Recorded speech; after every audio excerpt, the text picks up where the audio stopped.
This week we're going to go beyond the confusion matrix to look at other ways we can score our machine learning algorithms. Welcome to another MetPy Monday.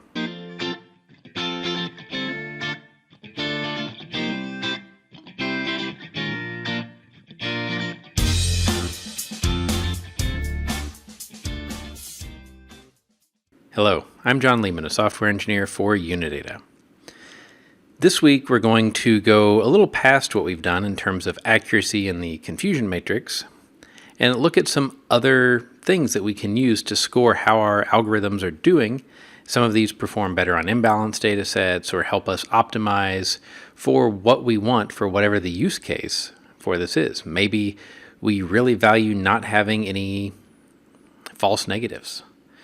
We can use certain scores to accomplish that goal. So we're going to go ahead and get a confusion matrix as a variable here. I'm going to call it CM. And it's going to be on our y-test and y-predicted data. And this is using the notebook that we've been working on for the last couple weeks. So this is a k-nearest neighbors. So the first thing that we're going to talk about is accuracy. And we've already talked about accuracy some, in that we've used it, but we never have really defined it. So what is accuracy?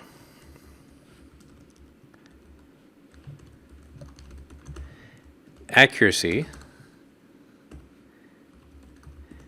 is the true positives plus the true negatives, so how much did we get right, divided by everything that is in the data set. True positives, true negatives, false positives, and false negatives.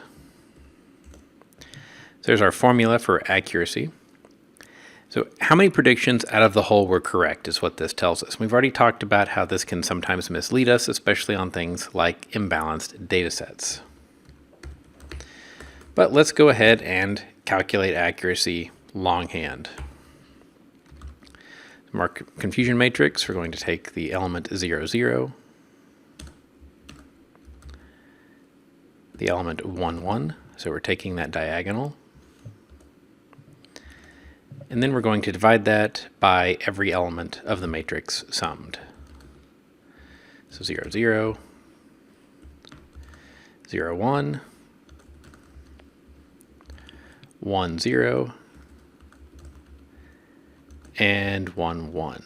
And we'll print that out. All right, 78.98. That is in line with what we got from the built-in score. But let's look at another metric, which is precision. So precision tells us how many of the predicted positives were actually positive. So let's go ahead and write the equation for that out. Using markdown cells and this LaTeX syntax is a fantastic way to do this.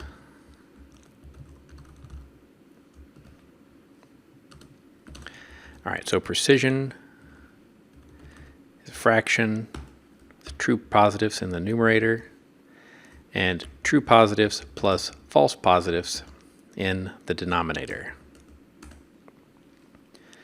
So there's our formula. Let's go ahead and calculate it. So the numerator is element 1, 1 of our confusion matrix. The denominator is element 0, 1 plus element 1, 1.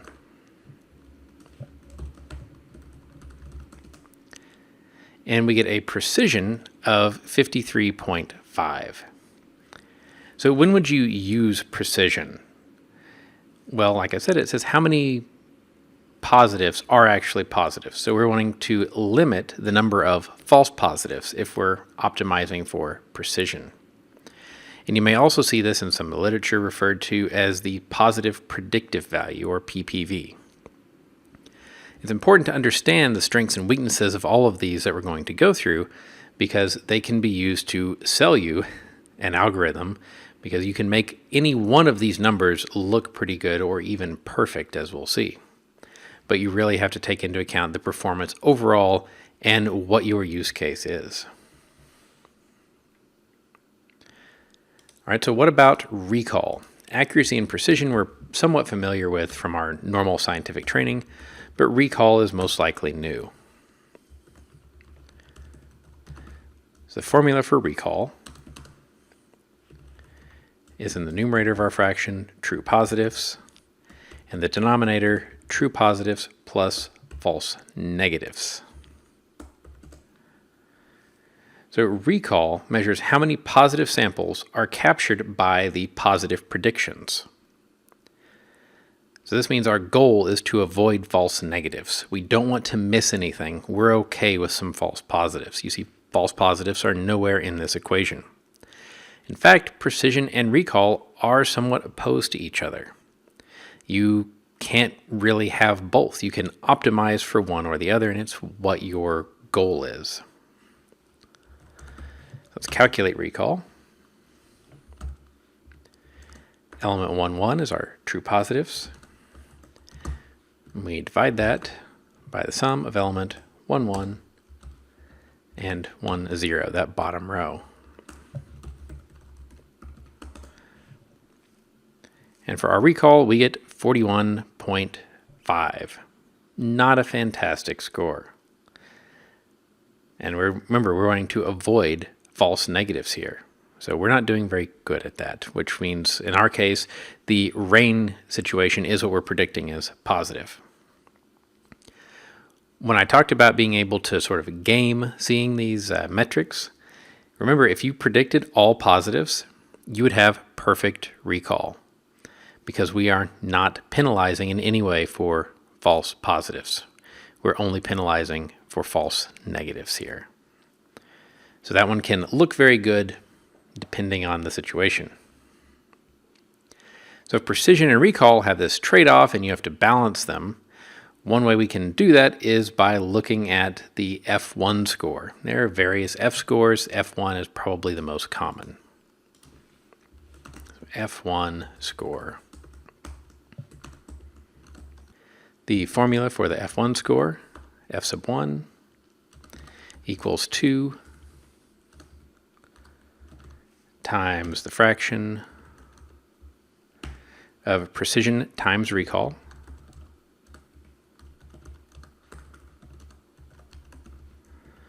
divided by precision plus recall.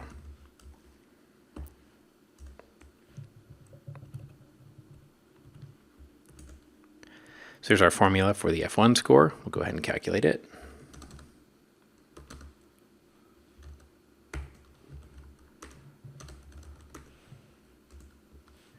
Remember to use tab completion and save yourself some typing and typos. Our F1 score is 46.7.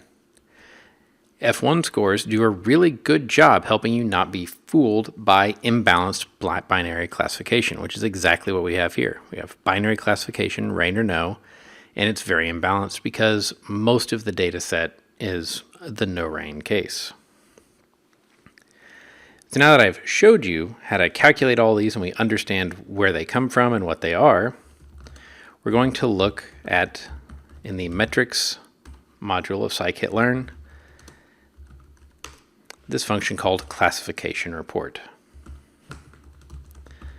If we print the output of the classification report, our y-test data and say our y-pred data from the k-nearest neighbors, you see that it actually calculates all of these for us.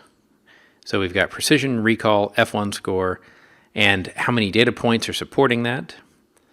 And you can also see we have no and yes are two cases. Is it going to rain? And it shows each one of those as if they were the positive. So for yes, which is the problem that we've solved so far, we get numbers that match what we've calculated by hand above. But for no, if we say no rain is the positive case, that's what we care to predict, we can see the scores are much higher. Again, just because, well, there's not as much rain. If we look down here at these averages, though, where we take the weighted average, especially based on how many data points, we can really get an idea of how do we do, and it's not stellar yet. We haven't really optimized our hyperparameters. We haven't tested other methods. We haven't looked at random forest classifiers or gradient boosted trees. This is just very simple k-nearest neighbors. Let's run one more classification report. And we're going to get some warnings with this. That's okay. We're using our most frequent predictors. So we're just predicting no every time.